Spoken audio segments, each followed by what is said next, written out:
Hey guys, what's up? My name is Zach, and today we're going to be doing a 2020 election prediction between Cynthia Nixon and Donald Trump. So for those of you who don't know, Cynthia Nixon is the current candidate for governor of New York State. She's running against Andrew Cuomo for the Democratic nomination.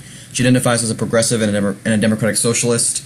She's a former actress. She has no political background. Well, she did engage in political activism, so I guess that's kind of political background, but let's just get right into it.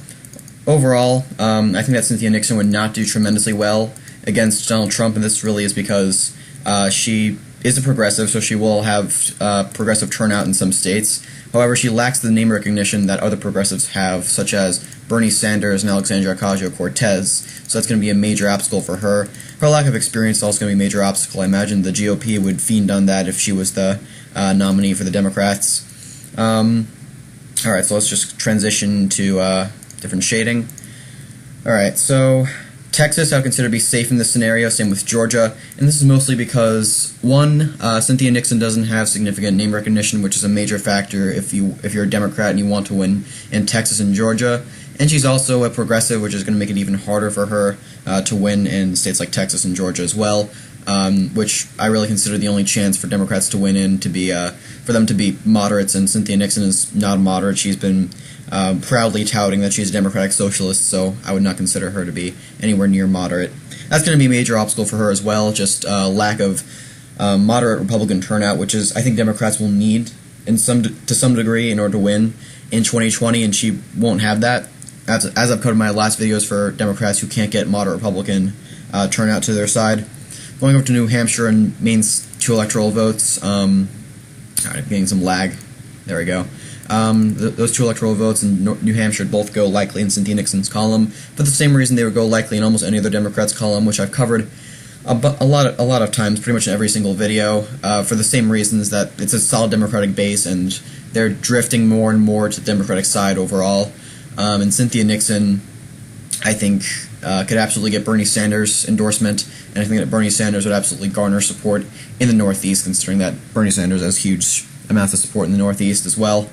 Going down to Virginia, I consider that to be likely in Cynthia Nixon's column. I think this state could be a bit of a struggle for her, mostly because she would lose a lot of moderate Republicans and maybe even some moderate Democrats. But in the end, I think she would win it just because the state has a solid Democratic base and she could have some degree of progressive turnout, although that isn't a tremendous factor when you're campaigning in Virginia, which is a very, very moderate Democratic state. Colorado I consider to be likely in Cynthia Nixon's column. I think that progressive turnout would absolutely be a factor in this state. Colorado has a lot of progressives in it, and I think that'll absolutely be a factor for Cynthia Nixon. And as for New Mexico, I consider that to be likely in her column as well. She won't have decent. She won't have decent. I'm getting a lot of lag. My apologies. Oh my god. Okay, she won't have significant Hispanic turnout, but regardless, this state has a solid Democratic base even without Hispanic turnout, and I think she would win it for those reasons mainly. Now going over to North Carolina, I consider that to be likely in Trump's column. This is mostly because Cynthia Nixon doesn't have either of the factors that Democrats need in order to win in this state, which are African American appeal and moderate Republican appeal. In fact, I think Cynthia Nixon would lose a decent amount of moderate Democrats in this state, and I think the only reason why I consider it likely in Trump's column is not solid is because his approval is somewhat down the middle in this state, at least currently. The August approval ratings state by state on Morning Consult should be coming out soon, hopefully. So once that comes out, I can start to base more of my predictions off of that rather than the July results. Now going over to Minnesota, I think that Cynthia Nixon would land this state likely in her column. I think it could become close to being solid because Cynthia Nixon is a progressive and the state is very progressive as well. But I think her lack of name recognition and the amount of moderate Republicans in this state would make it go likely and not solid in Cynthia Nixon's column. I do think there's a chance that Trump can win this state in this scenario. Now going over down to Arizona, I'm going to call it likely in Trump's column, and this is mostly because Cynthia Nixon has a big lack of Hispanic appeal, as I said, and in Arizona you really can't campaign as a moderate, as a progressive. I mean, we saw that during the primary between Kyrsten Sinema and Deidre Abood, I believe is her name, but she was a progressive and she won like 10% of the vote as a progressive in Arizona. So progressives really are not ready to run in a statewide race in Arizona overall. And I'll definitely say the same thing about Cynthia Nixon. Her lack of name recognition would be a big factor as well, making Arizona go likely in Trump's column for those reasons. Now, going over to Nebraska second, I would also consider that to be likely in Trump's column. And I think the main factor that makes this district, Omaha, competitive overall is its big lack of moderate Republicans, which don't have a high approval of Trump. But if you run someone like Cynthia Nixon, I don't believe that they'll win it for that reason.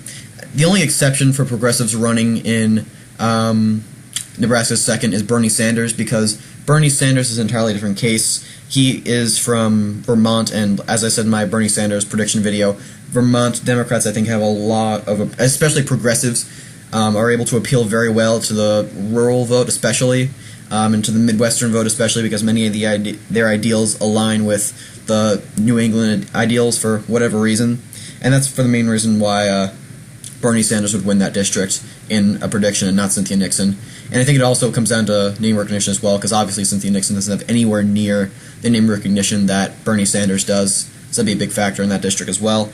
Now going over to leans, the first state that will be called leaning will be Nevada. I think that this state will become competitive, mostly because I think that Cynthia Nixon can be painted as an elitist, considering that she does come from a Hollywood background, and I think that'll turn off a number of Democrats in Nevada. And I realize that Trump's approval is low in this state, but approval isn't everything, and I've sort of realized that recently, because Utah has a -1 approval of Trump, and so does Ohio, yet Utah is solid red and Ohio is toss-up. So approval isn't everything, and I think approval also says that there are Republicans who don't enjoy what Trump's doing, but they'll probably vote for Trump anyways. So approval doesn't mean that they won't vote for Trump. Approval just means that they don't strongly approve of him, is what I'm interpreting as. And I think that's what many pundits do interpret it to be, because I think it's the case for Utah, is that many moderate Republicans don't strongly approve of Trump, but they'll still vote for him over someone like Cynthia Nixon. Unless there's a candidate on the ticket who can really, really appeal to Utah Republicans, and I think that's someone who would have to be like an ultra-conservative Democrat, then the state's going to go solid red. That's my logic when it comes to approval in general. So Nevada would be lean blue. I consider Iowa to be lean red. I think that Bernie Sanders' endorsement of Cynthia Nixon, which would be a big factor, and something that I think would occur if she was on the ticket, would be a factor as well. I think that if Bernie Sanders were to endorse Cynthia Nixon, this state would move from likely, which it would be without Bernie Sanders' endorsement, to leaning red. I think that Trump's low approval in the state and the tariffs, which I think are lowering his approval amongst his base voter group of farmers, would be a factor as well. But that's becoming less of a factor as these months start to go through and the tariffs start to become less and less of a factor. But still, for those reasons, I consider it to be lean in Trump's column. Definitely one of the more solid states in Trump's column, despite being a lean, though. Ohio would also consider to be leaning in Trump's column, and this is mostly because I think, as I said before, approval isn't everything, and Trump's approval is very close in the state. It's -1, and it might have gone up, it might have gone down since July. We're going to have to wait and see for the August results, but for now I'm going to base it off of that and just the general ruling for Ohio overall. And Cynthia Nixon would not be able to turn out a significant number of progressives in this state. Well, she would, obviously. She would not be able to turn out the farming vote, is what I meant. Because Bernie Sanders, if he was a progressive campaigning, would be able to turn out progressives and the farming vote as well, because he's a type of progressive that is able to appeal very strongly to the farming vote, if that makes sense. And Cynthia Nixon is more of a Hollywood progressive, if you guys understand what I mean. There's a very big distinction when it comes to appeal when you're considering both those two kinds of progressives. And Cynthia Nixon, many consider as an elitist, and I think it's going to be a big factor in Ohio as well. Because if you're seen as an elitist in Ohio, and Hillary Clinton was able to be painted as an elitist to some degree when she was campaigning in Ohio, and she lost enormously, and I think the fact that she was being painted as in that image was a big factor in her loss as well. So for those reasons, I would consider Ohio to be leaning in Trump's column. If we're going over to Michigan, I would consider the state to be leaning in Cynthia Nixon's column. I think that this state is very unlikely to go to Trump overall, mostly because his approval is very low in this state. And I realize it's lower than Wisconsin, but there's a larger number of registered Democrats in this state, and I think that Cynthia Nixon can strongly appeal to them better than Trump can, considering that a number of them no longer support Trump, considering that some of his promises didn't follow through, and many of them feel that. And I think it's a big factor for any Democrat campaigning in Michigan. So Michigan, I would call leaning in Cynthia Nixon's column. Going to remain second, I would consider the state to be leaning in Trump's column. I think that Cynthia Nixon can campaign competitively in the 2nd district because of Bernie Sanders' endorsement, which I think he would probably endorse Cynthia Nixon if she was the candidate. But I don't think that she'd be able to win that 2nd district. I think you'd go leaning in Trump's column, just considering how solid it went to him in 2016. Now Wisconsin, I consider that to be leaning in Trump's column. This is really because I don't think that progressives are ready to campaign in Wisconsin, and maybe not ever to campaign in Wisconsin, but Cynthia Nixon would not be able to turn out a significant number of. She would not be able to appeal to the Rust Belt very well. I think that Trump would probably appeal to the Rust Belt better than she can, even after the past 2 years. And I think that her elitist view and her lack of experience and lack of name recognition will be a factor as well in this state going to Donald Trump. Now Pennsylvania I'd also put in Trump's column, making him 9 electoral votes away from second term.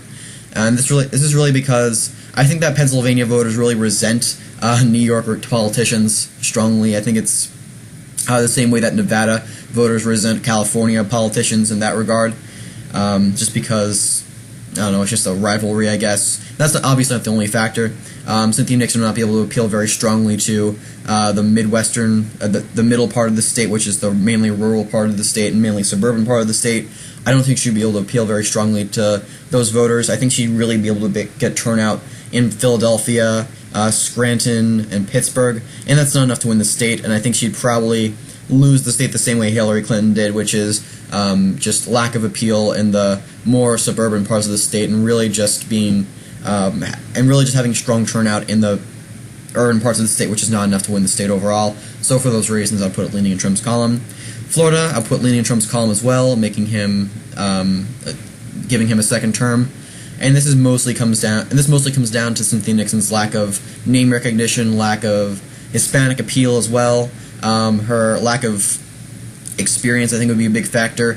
And I think that her progressive appeal will have a certain factor in this state as well, considering that we saw Andrew Gillum win over a moderate in the state, but I don't think it's enough to win the state overall, especially when you're running on a platform like Cynthia Nixon would, which is not a whole lot.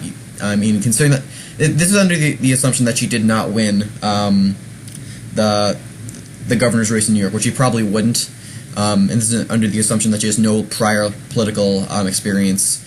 So with all those factors taken into consideration, I'll put Florida leaning in Trump's column. Overall, I do think that there is a few ways for Cynthia Nixon to win. I think she has the chance at winning Wisconsin and at winning Florida, maybe, and if those two things happen, she would win the election overall. There's a possibility that she could win in Wisconsin and Philadelphia, or some combination of Wisconsin, Philadelphia, and Florida. I don't think that there's a high possibility of her winning Iowa or Ohio, unless Bernie Sanders' endorsement really goes far, which I don't think it would. There is a possibility that Trump can take Nevada and Michigan as well. So there's a number of different factors, but overall I think it's pretty likely that this election would go to Trump's column. He would take it narrowly, and he would take it less than he did in 2016, but I think he would win in this election overall. Okay, so I hope you guys enjoyed the video. If you did, please like, share, subscribe. It's the only way for small channels like mine to grow. And if you guys watched my debate yesterday, I hope you guys enjoyed that as well. I did. There were some topics which I think we did veer off of very much. I would have liked to talk more about socialism instead of just talking about World War II, which we did pretty much for the entire start of the debate, which I would have rather not do, considering that socialism is a pretty broad topic which doesn't just encompass World War II. But I did enjoy the debate overall. I do hope to do another one, maybe with someone else, maybe LTE for all we know. That's still on the table, but we'll see how that goes. Anyways, I hope you guys enjoyed the video, and I hope you have a good day. See ya.